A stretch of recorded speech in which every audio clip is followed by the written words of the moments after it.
सभी मित्रों को मेरा प्यार भरा नमस्कार। तो बच्चों, आज मैं बहुत दिनों बाद एक कहानी लेकर आपके सामने आई हूँ। इधर बहुत दिनों से सोच रही थी मगर मैं कहानी के लिए समय नहीं निकाल पा रही।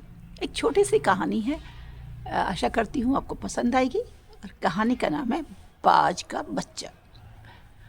तो बच्चों, एक बार की बात है, एक गांव था, है ना, और वहाँ एक झोपड़ी के आसपास बहुत सारी मुर्गियाँ रहा करती थी। कौन रहा करती थी? मुर्गियाँ रहा करती थी। और अचानक कहीं से एक बाज का बच्चा उनमें आ मिला। और भटक गया था रास्ता, और धीरे धीरे चलते घिसकते किसी तरह वो उन मुर्गियों के बच्चों के साथ आ मिला। पहले पहले तो मुर्गी ने उसको कुछ महत्व नहीं दिया, लेकिन धीरे धीरे मुर्गी जो थी उसे अपने बच्चे की तरह प्यार करने लगी। उसे वो उनके साथ ही रहने लगा। अब जैसा मुर्गी के बच्चे करते वैसा बाज का बच्चा करता। वो दाना चुगते, वो भी दाना चुगता। वो धीमे धीमे चलते, इधर उधर चलते, वो भी चलता। वो हल्का हल्का उड़ते तो वो भी हल्का हल्का उड़ता। और आप जानते हो बाज कितना शक्तिशाली होता है, कितने उसकी पंखों में दम होता है। उसकी उड़ान बहुत ऊंची होती है और उसकी नज़रें बहुत तेज़ होती हैं। लेकिन संगत के कारण, मुर्गियों के बच्चों के साथ रहने से उसकी अपनी आदतें भी मुर्गी के बच्चों की तरह हो गई। और वह ये भूल गया कि वह बाज है और वो बहुत ऊंची उड़ान उड़ सकता है। एक दिन, क्योंकि बाज का बच्चा था, तो उसकी माँ उसे खोज रही थी। वो बहुत समय से उसे नहीं मिला, जो इधर से उधर ढूंढती रही, उसे अपना बच्चा नहीं मिला। एक दिन उड़ते उड़ते बाज की माँ जो थी उधर से ही नहीं गुजरी, और उसने देखा कि मुर्गियों के बच्चों के बीच में एक बाज का बच्चा है। उस झट अपने बच्चे की याद आई। वह उतरी और उसने देखा कि हाँ, वह तो उसका बच्चा है। माँ तो हर हाल में अपने बच्चों को पहचान लेती है ना। ये तो रिश्ता ही ऐसा होता है। उसने देखा कि उसका बच्चा तो उड़ ही नहीं पा रहा है, उसे उड़ना ही नहीं आता।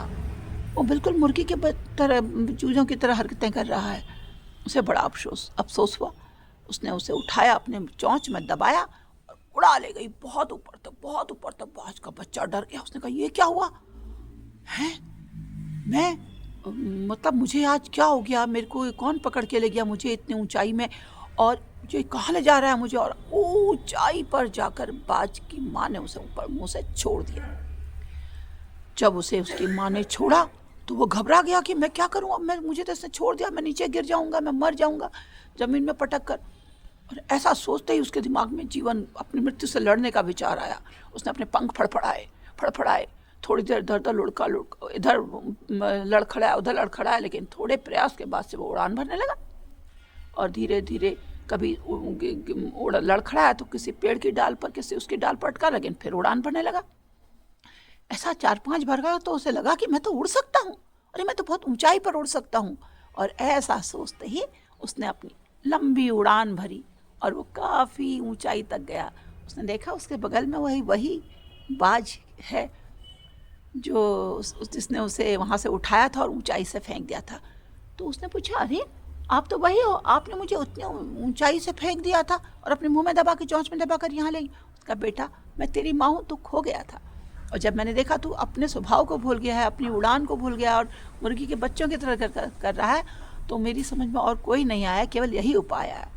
इसलिए मैंने तुझे ऊंचाई पर ले जाकर ऊपर से फेंक दिया। क्योंकि जब मृत्यु सामने होती है तो आदमी जीवन के लिए हाथ पैर मारता ही है, कोई भी प्राणी हो। तो यहाँ पर यह कहानी ख़त्म होती है। तो बच्चों, कैसी लगी ये कहानी? मुझे उम्मीद है कि आपको बहुत पसंद आएगी। आशा करती हूँ कि आप इसे पसंद करेंगे और कमेंट बॉक्स में कमेंट देंगे। इसे लाइक शेयर भी करेंगे अपने दोस्तों के साथ, क्योंकि कहानियों का एक हाथ से दूसरे तक पहुँचना बहुत ही ज़रूरी है। ये कहानियाँ ही हैं जो हमें एक अनोखे संसार का दर्शन कराती हैं, भाषा के अनेक रूप दिखाती हैं, संसार के अनेक ही दृश्यों को दिखाती है। तो इस कहानी को इसलिए हर हाथ में पहुंचना ज़रूरी है, हर बच्चे के पास पहुंचना ज़रूरी है। इसके लिए आप इसको लाइक और शेयर ज़रूर करेंगे। और जो लोग मेरे चैनल में नए हैं, उनसे मेरा आग्रह होगा कि वो इसे सब्सक्राइब करें, और ताकि मेरी सभी कहानियाँ उनके पास पहुँचे और शेयर करके वो अन्य लोगों तक से पहुँचाएँ। जिन्होंने मेरा चैनल लाइक किया है, सब्सक्राइब किया और शेयर किया, उनकी मैं बहुत आभारी हूँ और हृदय से आभार व्यक्त करती हूँ। उम्मीद करती हूँ वो इस तरह ही मुझे अपना सहयोग देते रहेंगे। तो बच्चों, जल्दी ही मिलती हूँ एक और नई कहानी के साथ। छोटी सी मगर प्यारी सी आपके विचारने को।